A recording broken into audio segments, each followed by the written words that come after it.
Today, we are moving the fish into the Eshop's Decimate, Florida 9-gallon reef tank. It's been about 20 days since we set this tank up, and it's finally time that the cycle is complete, the water's testing perfect, and the fish need to go in to keep the cycle from recycling.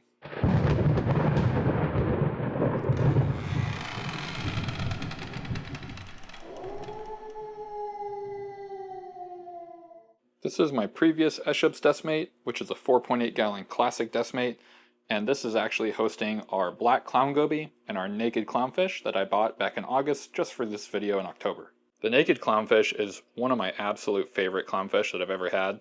It's a beautiful, beautiful fish, and I can't wait to watch it on my desk every single day. He is hosting these mushrooms though, so I'm curious how he'll feel about being moved into an aquarium where the mushrooms aren't there just yet. And this tank that he's in right now is going to become our new quarantine tank for corals and smaller fish. Being that this is a nano reef tank channel, a 4.8 gallon should be just fine for quarantining most fish that'll fit in our tanks, because the biggest tank we have is a 25 gallon. As for the corals that are in here, I'll probably leave them in here for a while to grow out and until the 9-gallon cycles a little bit more and gets a little more established. Generally after a cycle, the alkalinity can swing just a little bit, and with the variances in alkalinity, the corals don't really tolerate that too well. However, the fish can tolerate it a lot better. As for this little guy, we've named him Mango, but we do officially call him Wiggly Bacon, because he literally looks like a piece of bacon and he just wiggles around in his tank 24/7. The clown goby is actually right here.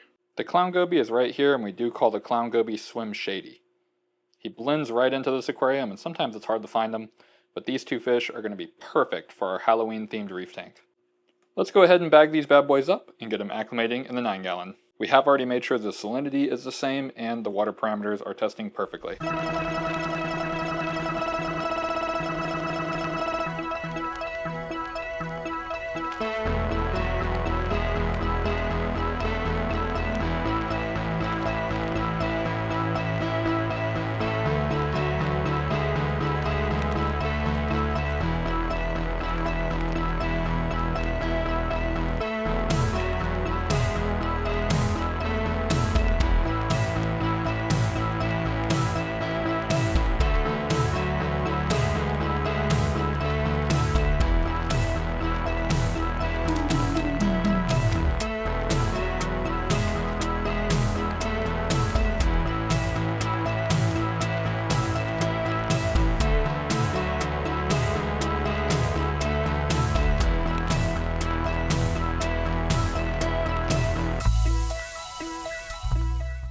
So I just want to talk a little bit more about why I chose the fish I chose and what I would recommend for beginners.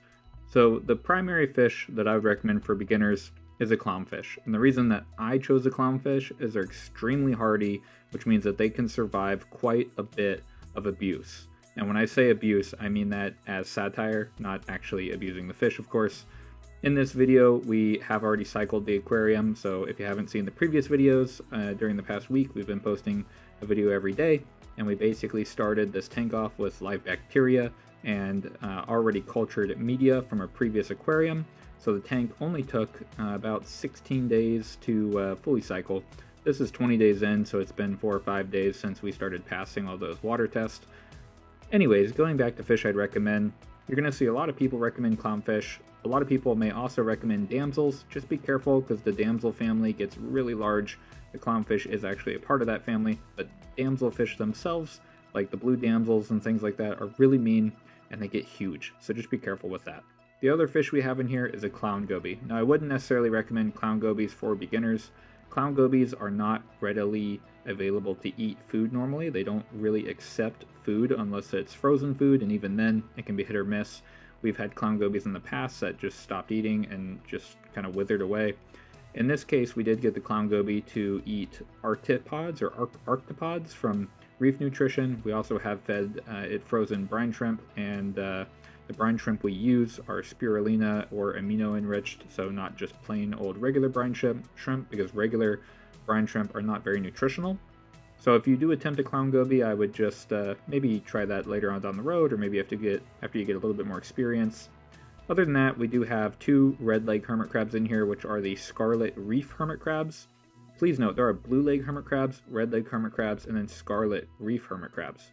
The scarlet reef hermit crabs are the least aggressive. They're very docile. They typically don't kill my snails. However, the blue ones and the regular red legs, and the regular red legs might be called like Cortez crabs or something like that.